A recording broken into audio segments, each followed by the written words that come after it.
Hey, everybody. Yes, welcome back to the Paid Search Podcast. My name is Jason Rothman. As always, I'm joined by, Yeah, had a, yeah. had a Joined by little, is good. It's okay. joined by the great Chris Schaefer. Chris, how are you doing today? I'm I'm excellent, Jason. It's a good day to be here with you to talk about Google Ads. Been working in my silo.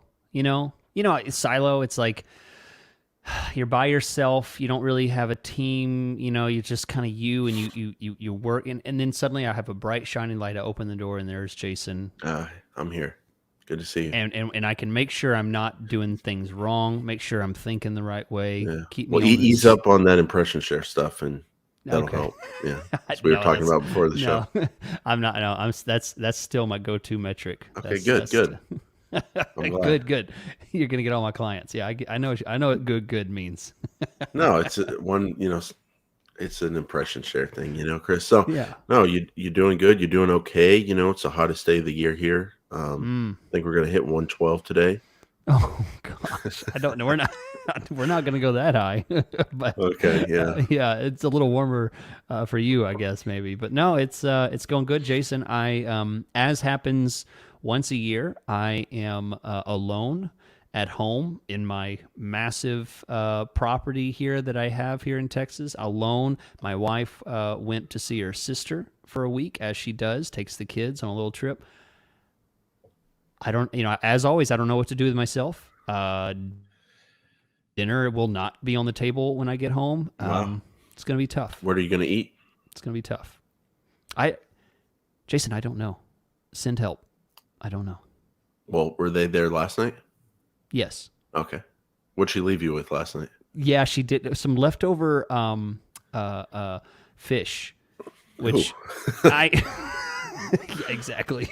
Yeah. I'm like, I I'm like, love she's fish. like, I don't know about leftover fish though. yeah, it's salmon, and she was like, "You want me to box this up for you so you can have it tomorrow?"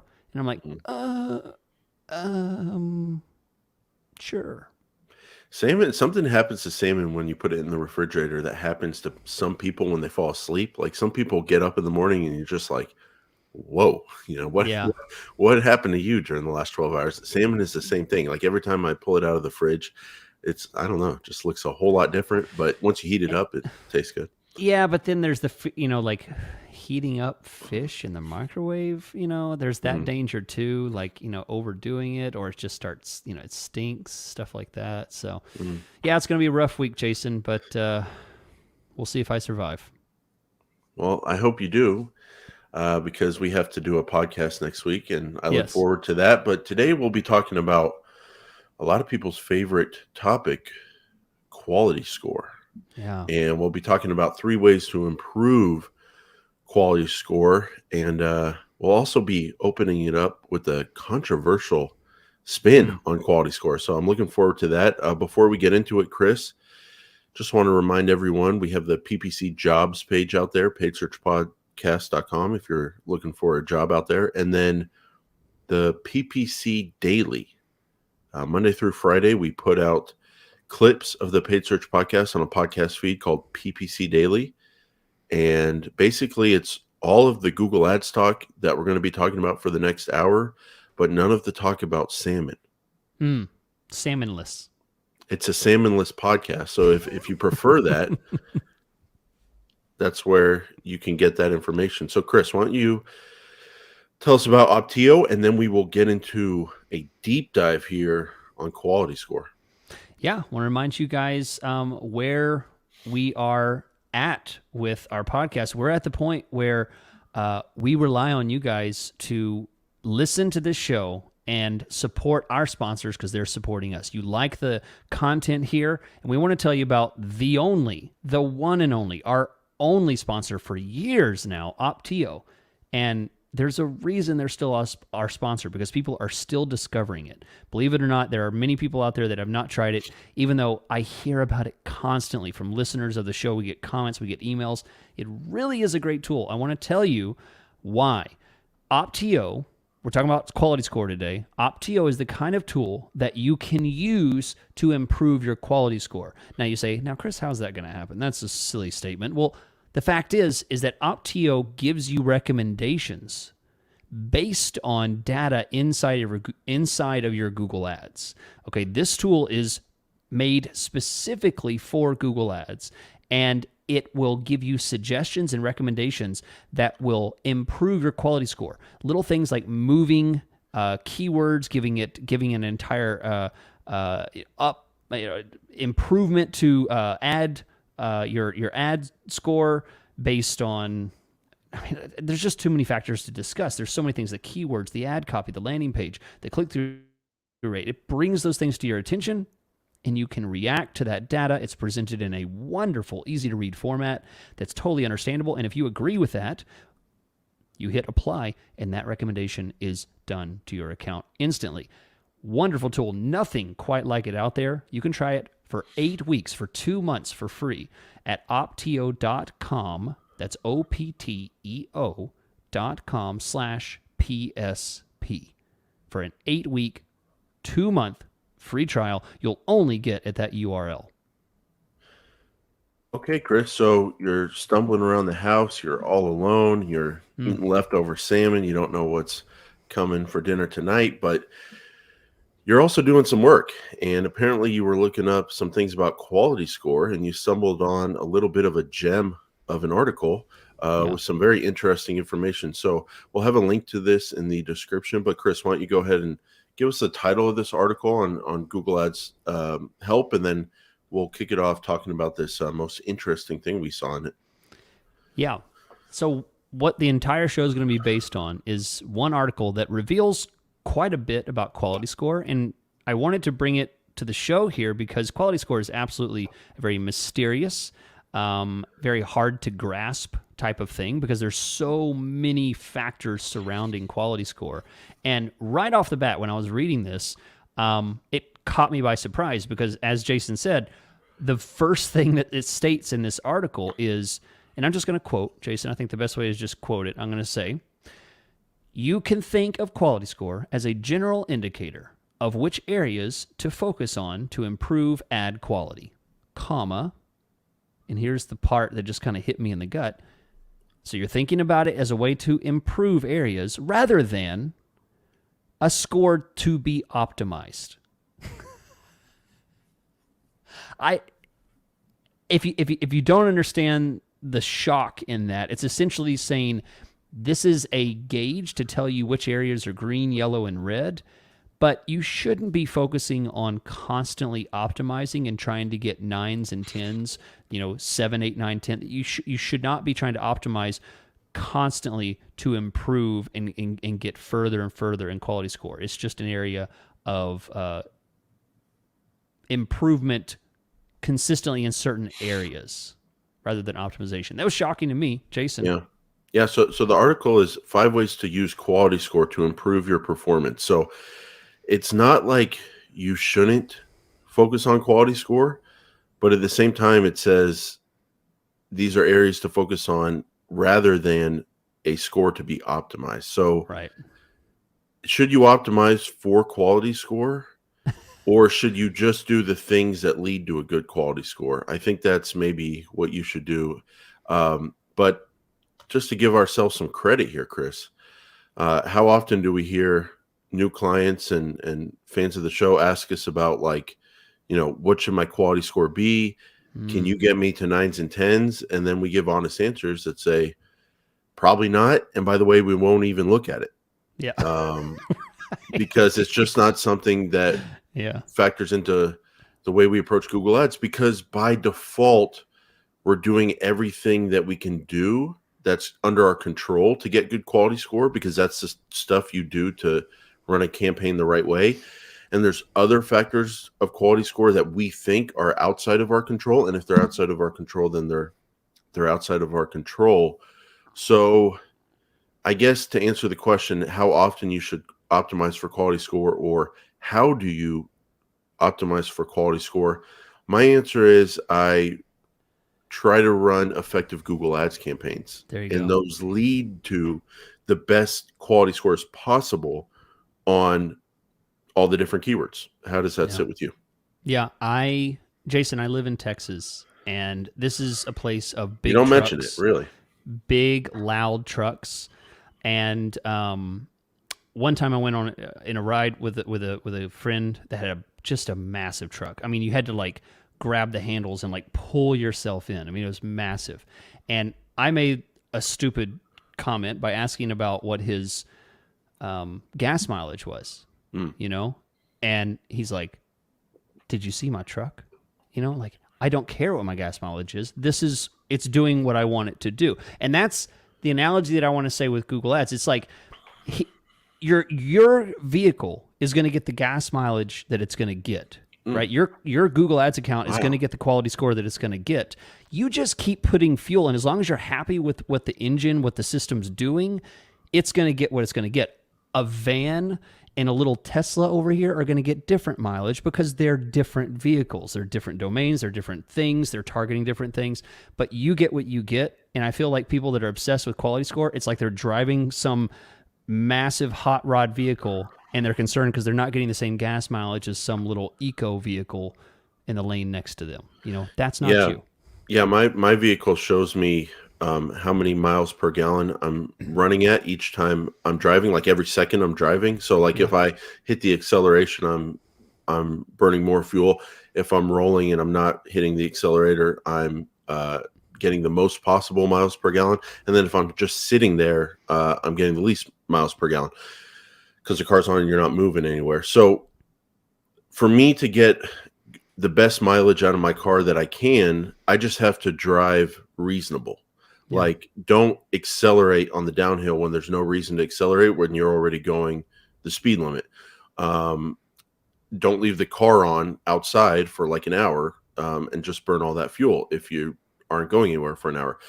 But so everything I do by default when I drive is just trying to get the best mileage that's possible while still driving a vehicle and still burning fuel.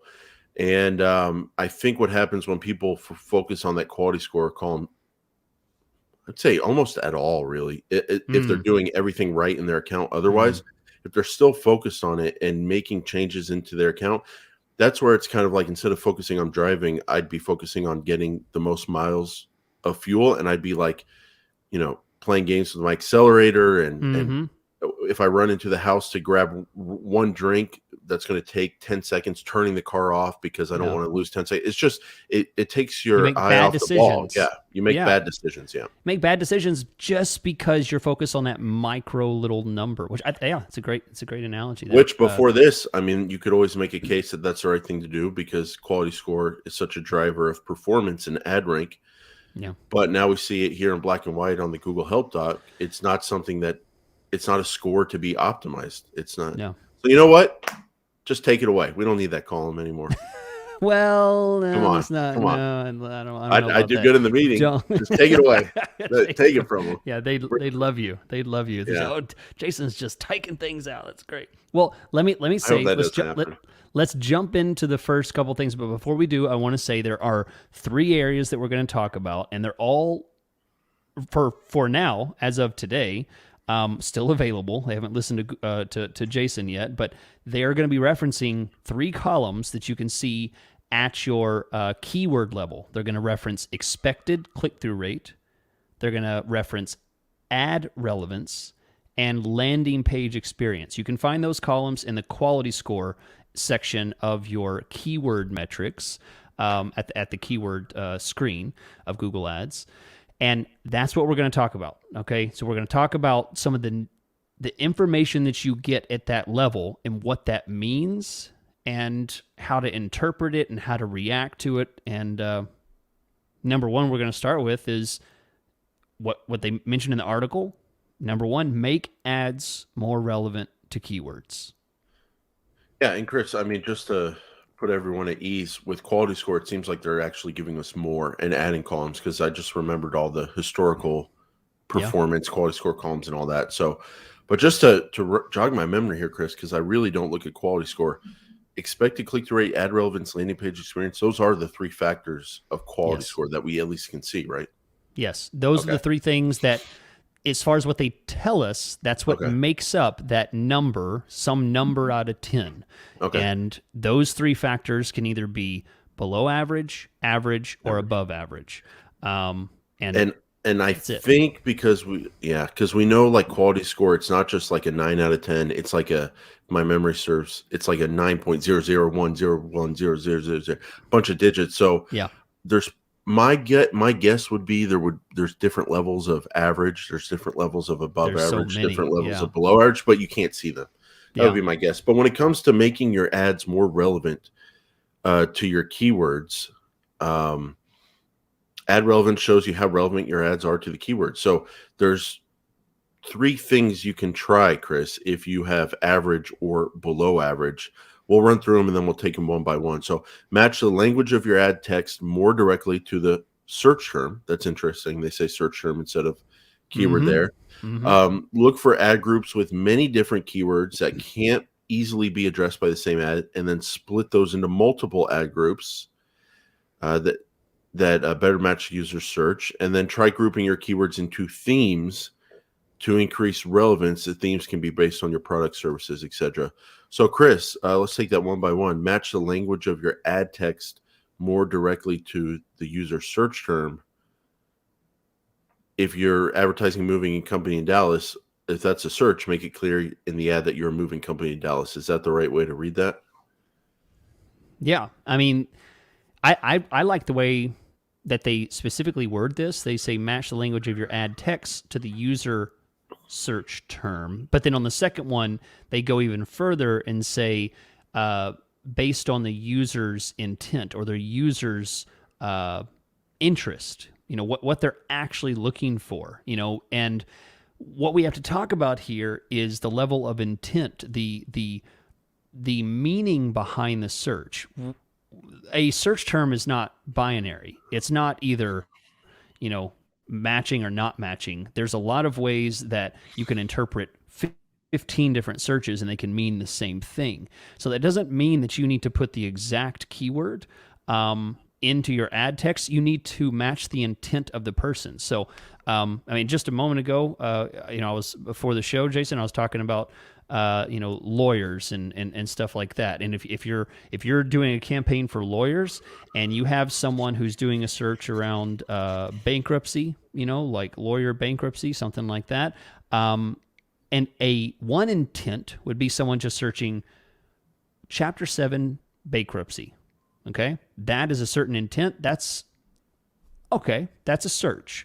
But if you want to match the intent of the person's search to your ad copy, you would go after something closer to hire a lawyer to file Chapter 7 bankruptcy, something like that. That is a different type of intent. I think that's what they're going for here, is not just matching the word, but matching the intent of the user. Do you agree? Yeah, I do agree. If you have a word like Chapter 7 bankruptcy, the person has not put if you have a search term like that, the person has not put the word lawyer or attorney or law firm in the search term. So they might be looking for an attorney, they might not. Odds are they're probably more looking for information, because if they were looking for an attorney, they'd include that in the search. So maybe better ad copy for that search term to better match the user's searches would be copy about, like, learn about this bad copy, but just learn about Chapter 7 bankruptcy, Chapter 7 bankruptcy, key topics you have to understand. And then they come to the site, and then for the people that want a lawyer, they'll contact you. Versus a search bankruptcy attorney, they're telling you they want an attorney. So the ad copy can be all about how you're an attorney. Now, Chris, what we're doing here is we're taking this one level further than what it says. All it says is multiple ad groups that better match the user searches, ad text directly to the user search term. So I think one mistake I think people make is, like, this is my opinion. You make a responsive ad. There's times where copy's not going to make sense. Like movers near you, or excuse me, movers near me. That search term is one of the biggest search terms out there. And if you don't include, quote, movers near me in your ad copy, when you make the responsive ad, it's going to say, hey, keep using more keywords in your ad. That helps you get quality score. Please put in movers near me.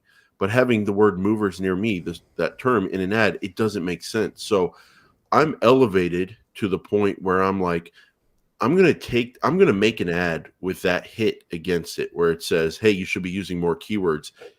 if some of those keywords don't make sense, and I'm going to just get to the user's intent and try to match their intent and hope that high click-through rate, high time on site, all the other relevancy signals that Google is able to see, low bounces back to Google, all relevancy signals that Google's able to see will overcome that one little thing that says you have to use the keyword, or you should use the keyword in the search term in the ad copy if the search term or keyword doesn't make sense. I think sometimes people just use copy like a robot that doesn't make sense because the system tells you to use keywords. I'm taking it to the next level. I don't know if that's right or wrong. Seems to be working well, but that's the way I'm thinking about things. And one final thing here, Chris, is once again a focus on grouping your keywords into themes to increase relevance.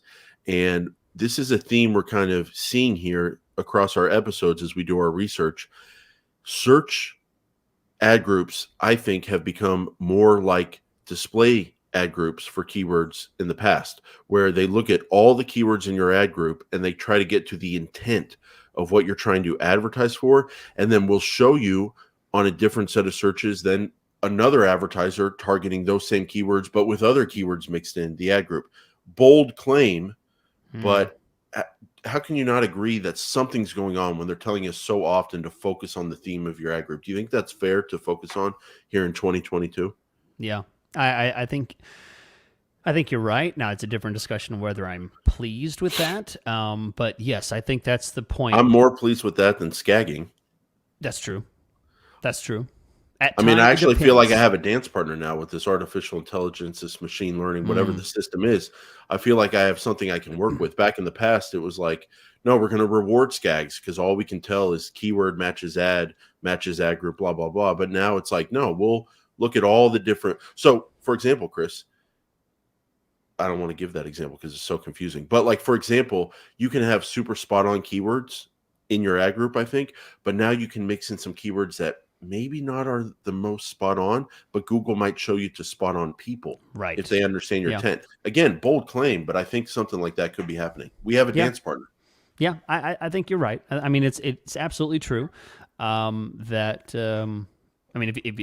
you know anything about display campaigns, you know that Google looks at the theme of all of the keywords in an ad group, and they have told us explicitly in these help docs that we read and reference on this show that is absolutely something they look at. So yeah. I mean, so that's what it's saying here. It's saying, they're not telling you to make ads more relevant to keywords because that's what works better. They're telling you because that's what their system rewards. You have to consider they're giving you instructions based on how they've built it, not because this is somehow the best way to do it. No, this is how they designed it. So this is a design conversation about how the creators intended it to work rather than a way to beat the system. That's why, these help docs are really the basis of, how you make decisions and the conclusions that you come to whenever you talk about strategy and theory in Google Ads. Yeah, we're not playing in my sandbox. We're not playing in your sandbox. We're playing in Google's sandbox, and the consistency of the sand changes constantly over time, and you have to adjust to it. Yeah. Sometimes it feels like a cat might have gotten in there when you're playing with it and, playing in the sand and left you something in the sand that you didn't. Well, you have to consider that the cat is always leaving something in the sand. They're always making updates. They're always making changes. They're always constantly trying things out. Yeah. To such a large extent, I think we don't even realize how often our performance is being experimented with, or our performance is running up against experiments or running on X% of campaigns. I think that happens all the time. Yeah. And my point is sometimes they roll out this stuff. Maybe it's not ready for prime time. They get more data, they adjust, and then all of a sudden themed ad groups start to get rewarded, and it makes sense. So constant change is the theme there, Chris. But overall, how to make your ads more relevant to the keywords, I would say yes, a little bit, still focus on using search term words, search term phrases in the ad copy when possible, when it really makes sense, and focus on that, yes. But also really think about the way you're crafting your ad groups, and think about if they make sense to a computer that's maybe not as smart as a human, maybe smarter, we don't even know. But think about the computer, the AI, looking at your ad group and trying to determine what the theme, who you're trying to get in front of, where they are in the funnel. as the great Chris Schaefer likes to say. So, Chris, let's talk about improving your click-through rate. So, what are some ways they suggest to improve your click-through rate? The second factor of quality score, expected click-through rate. Yeah. So, number 2, click-through rate, and expected click-through rate is one of the scores that they give us, below average, average, and above average. Okay, so expected click-through rate indicates how likely people are to click your ad. Okay, so take a note here. Expected click-through rate takes into future account. It is not present tense. It's not past tense. Click-through rate is past tense. Expected click-through rate takes into past, present, and future. Okay, it's a really interesting distinction here. So when they talk about expected click-through rate, there's other things to consider rather than what your click-through rate is now. So when they talk about expected click-through rate, these are the things that they say to try and get your score up to average or above average.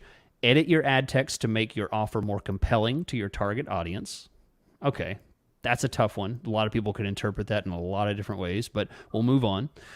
Ensure the details of your ad match the intent of your keywords. Okay. Highlight a unique benefit of your product or service, such as free shipping. All right. I like the unique benefit. Experiment with different call to action messages that connect closely with your landing page. So there we go. We've already made a jump into number 3, which we'll be getting into. It's already connecting. We've connected the first one, which was the relevance to keywords and search terms, right? So the ad copy has to be relevant to the keywords and search terms. Now they've moved from, on number 2, they moved into the ad copy being relevant to the landing page. So you can see all this is so connected. And the last 2, creating compelling call to action. You like get a quote, try, buy, sign up, find, browse, order, things like that. And then the last one, it feels like it didn't really belong here, but it says, be specific in your ad text. I feel like they already told us that in all the other ones, but anyway, that's the last point. Jason, your reaction? Well, expected click-through rate, it's one of those controversial things. We've talked a lot about it a lot in the past on past episodes, possibly in the first 100 where we have those available for sale. Paid Search Podcast Archive. You can go to the website. We've talked about it a lot on those episodes. So we think it at least used to take into account the expected click-through rate of not only keywords in your account, but the way those keywords have performed for every account. We don't see that language anymore in the documentation, so it's really hard to say if that's still going on or even if I'm recalling that correctly. But it is a tough thing. All this means to me, Chris, is make good ads. I don't know really. There's not too many ways to say it. I think keeping it simple is the right thing to do here. Make good ads that people want to click and give them what they want. I have a little formula I like to do with that, which is basically catch people's attention and then offer them something so compelling that they have to click. And obviously it's got to be something real, but they're not going to click. They're not going to read your ad unless you catch their attention. And then obviously you want them to click. So you got to offer them something no one else is. And that's kind of the fun of Google Ads these days, in my opinion, is using the responsive ads and all that ad copy space you have to come up with something attention grabbing and then also super compelling. Jason, would you say that you have had experience seeing specific types of keywords having very poor expected click-through rate based entirely on the keyword? So you'll have one keyword in an ad group that shares the same ad copy as another keyword, and then one will have a below average and one will have an above average, but they share the same ad copy. So have you found that to be the case? Yeah, and I have, and that's why this language from the doc about how much expected click-through rate is influenced by ad copy is surprising to me, because when I think about an expected click-through rate, I think about the keyword, and I think about the expected click-through rate on that keyword, again, not only for your account, but for every account in general, and how clickable it is a keyword or how likely people want to see ads on that search. So just to give an example, if someone did the search definition of pasta, you're probably not going to see an ad on that search, or say pasta in Spanish, that search, you're probably not going to see an ad on that search, or Right. how many inches in a foot, because those are not searches that lend themselves to people needing to connect with a business. Some searches in a computer's eyes totally need to connect with a business, like moving companies in Dallas, or dentist open on Saturdays. But there's all this like border gray searches where the computer's kind of confused, and it's a gradient. And some people are looking for a business, some people are just looking for information. And I think those are maybe the ones that get less expected click-through rate, therefore less quality scores. Therefore, if you spend your time trying to optimize for something that's out of your control, thank you, because we're dominating your performance. Yeah. Thanks for the leads. Yeah. I mean, you're exactly right. I mean, so because I wanted to bring this around before we conclude on number 2, I wanted to bring it around to the fact that it may not be your ad copy. Yeah. Right? It may not be. I think, but there's nothing you're looking at or nothing I'm looking at that backs that up. It doesn't say that in here, but I know that I see, if I, to say, like, if you just have the keyword lights and all of your ad copy is about LED outdoor lighting for homes and, tree lighting and all kinds of stuff about, it's a specific kind of light that you're selling, but you have the word lights. And then on the next keyword, you have LED outdoor lights online. You're going to have, online, something like that, something very specific. You're going to have expected CTR on the first one. The word lights is going to be below average. Probably, And then the other two are going to, the next one's going to be. But that's not to say someone with a huge budget can't be running on broad match lights with a super low bid and get a cost per conversion that they like. Yeah. So all of that to say is that I think it's odd that that's left out, because anyone who's in Google Ads knows that you can see it is not like every ad group has the same expected CTR on all of the keywords, because that is not the case. It is a keyword by keyword definition. So it has expected CTR is also the way that keyword is interpreted. And I think you said it best, Jason. Some searches do not need to connect with a business. Since we were talking about ad copy with expected click-through rate, I mean, to be fair, Chris, we're focused on keywords, but at the same time, this document is focused on ad copy when it comes to expected click-through rate. So for us to make the claim it's about keywords, like, I'm going to stand by that based on what we had seen in the past and our experiences over the years. But at the same time, I think you also have to say it's about ad copy as well, because we're seeing that. And so one of the things people might ask, and this is kind of a good thing to just kind of section off here, because I want to have a little conversation on it. Can too specific ad copy hurt your click-through rate and your quality score? So what I'm talking about, Chris, is you get in those situations where clients are like, well, we only work with high-income people, so let them know that this type of service starts at $5,000, because we don't want people who don't want a high-end service clicking on our ads. Or make it clear to people that we only have I'm not good at examples today, but crafting your ad copy to turn away clicks, crafting your ad copy to lower your click-through rate, but then to therefore improve your conversion rate because you get better traffic. Is it worth doing that, or are you hurting yourself too much because you're going to hurt your quality score with the click-through rate? So first, before we get to what they say, Chris, have you had that conversation with clients where either they propose it or you propose it, where it's like, we need to show up on the word moving companies in Dallas, but we only do white glove high income moves. So we don't want, we can't target just white glove moving because hardly anybody searches that. We have to target movers near me. Yes, we can land on the income, but we want people to know what they're getting before they click on our ad. And we only want those people who are interested in moves that start at $5,000. Do you or your clients have that conversation where you're like, okay, we'll communicate that in the ad copy and try to not get clicks from people that aren't a good fit for us? Do you ever pursue that strategy? Yeah, absolutely. The pre-qualification of the click. Pre-qualification, yep. Yeah, absolutely. I don't really like it as much as I used to, because there's so much interconnectivity of Google Ads now, and the responsive ads. I can't control responsive. I have to get into pinning and stuff like that. I pinned today. It felt kind of good. Oh Someone yeah. needed to advertise a certain offer for a time period, and I straight up pinned, and Yeah. it felt good. I was Yeah. back in the Take driver's seat, baby, take back in that control. control. Got the Yeah. driver's wheel or Cut to like a whatever week they later call it. where we don't even get impressions Yeah, you because we're not just playing with the system here. watch everything drop off. Oh, you like So control, you huh? don't do it that much No, lately in I this mean era. not that often. No, Okay, because everything's so interesting. loose now. Loosey goosey. Okay. Um, so what they say here is there may be times when a more specific ad leads to lower click through rates but higher conversion rates. And they say this is right under the be specific with your ad text.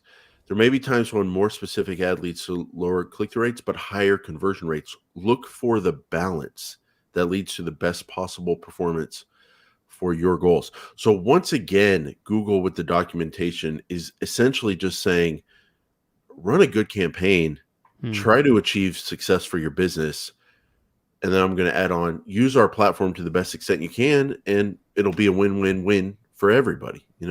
It's pretty Mm-hmm. simple. Welcome back. I want to remind you about our sponsor, optio.com/PSP. You can take advantage of the most generous offer you're going to see out there for the only software that we think exists out there in the universe for Google Ads managers. It's Optio.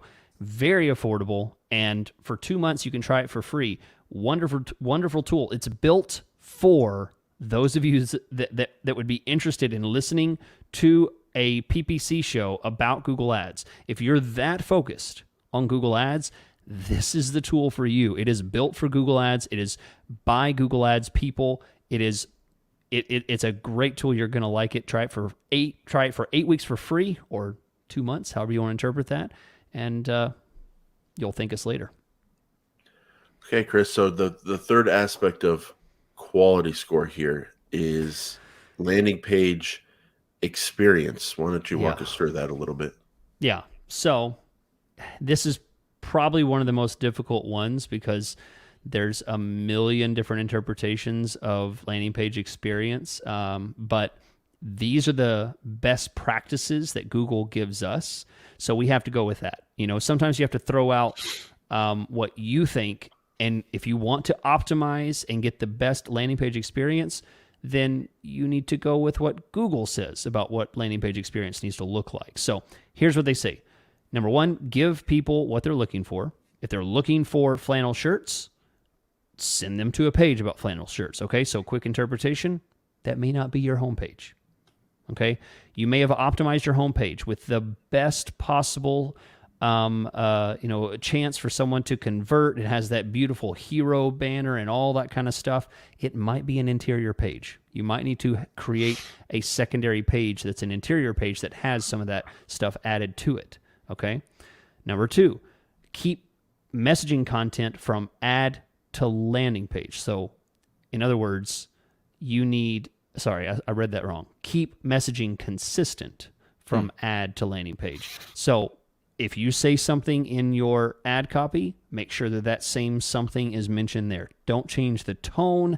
Don't say flannel shirts and drop them onto a cargo short page. It's completely congruent from click to landing. And then try using conversion rate as a proxy for good landing page experience. That's an obvious one. If they convert a lot, then you would know that people are having a good experience on that page. That's a good indicator of what Google would like to see as well. Make your website mobile friendly. Seems like a absolute necessity nowadays.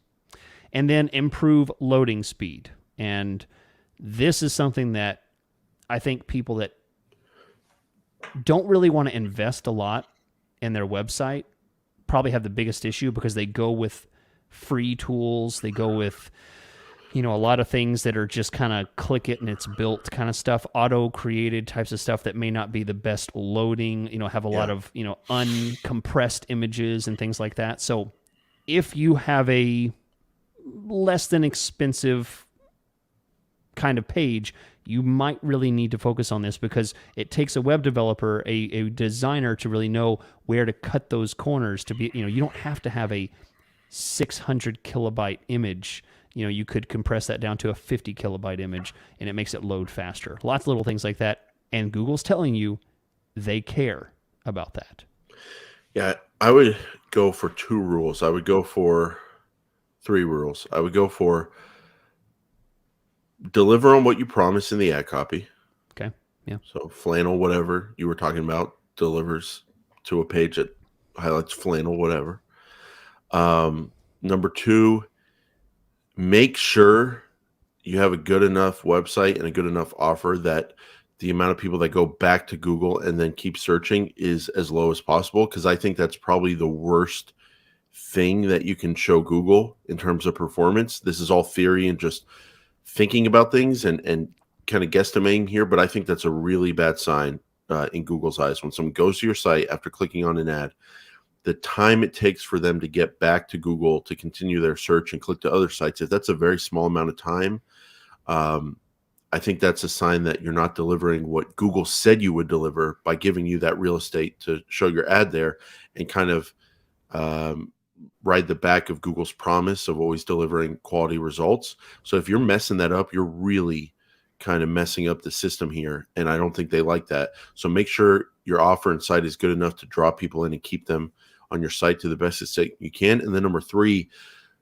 I didn't know it was a quality score factor. Now I'm seeing it is, but getting conversions. One of the biggest mistakes people make, Chris, is on mobile. They want phone calls, but they keep that phone number below the fold.